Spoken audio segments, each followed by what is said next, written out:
नमस्कार दोस्तों, मैं वैष्णवी, मैं फैजाबादी भौजी। सभी का स्वागत है फैजाबादी भौजी के चैनल पे। आइए, एक बहुत प्यारा सा नाच गीत लाए हैं। आप सब कैसा लगा कमेंट में ज़रूर बताइएगा। अच्छा लगे वीडियो को लाइक कीजिएगा, शेयर कीजिएगा।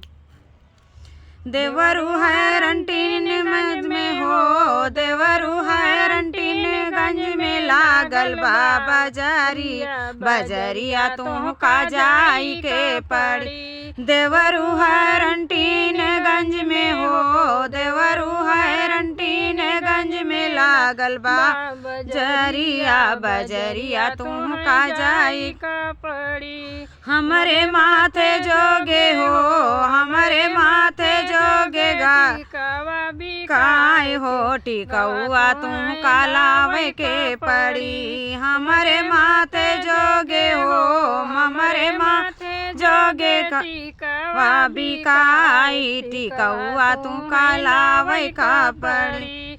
भौजी लाई देबै हो, भौजी लाई देबै माथे कई टिकाउआ कहनवा हमारा मानै का पड़ी।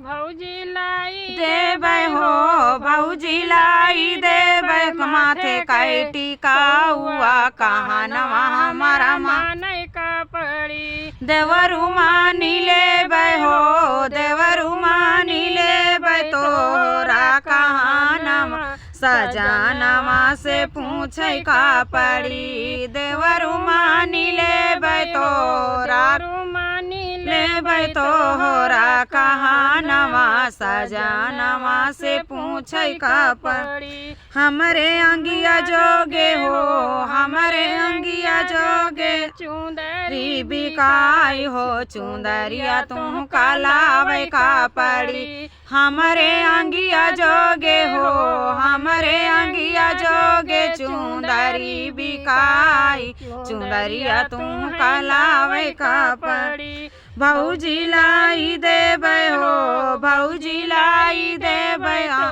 तोहरी चुनारिया कहनवा हमारा मानै का पड़ी।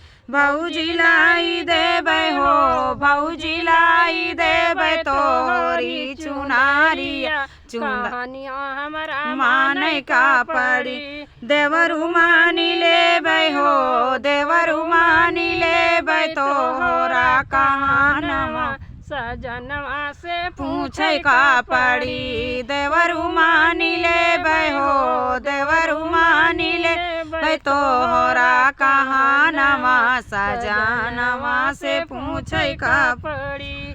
देवरू हरंटीन गंज में हो, देवरू हरंटीन गंज में लागल बा बजरिया तू का जाई का पड़ी। हमरे गोड़वा जोगे हो, हमरे गोड़वा जोगे पायल बिकाय पायलिया तू कालावे का पड़ी। हमरे गोड़े जोगे हो, हमरे गोड़े जोगे पायला बिकाई पायलिया तू कालावे का पड़ी। भौजी लाई देबै हो, भौजी लाई देबै गोड़े कई पायलिया कहनवा हमारा मानै का पड़ी। देवरू मानी लेबै हो, देवरू मानी लेबै तोहरा कहानवा सजानवा से पूछै का पड़ी।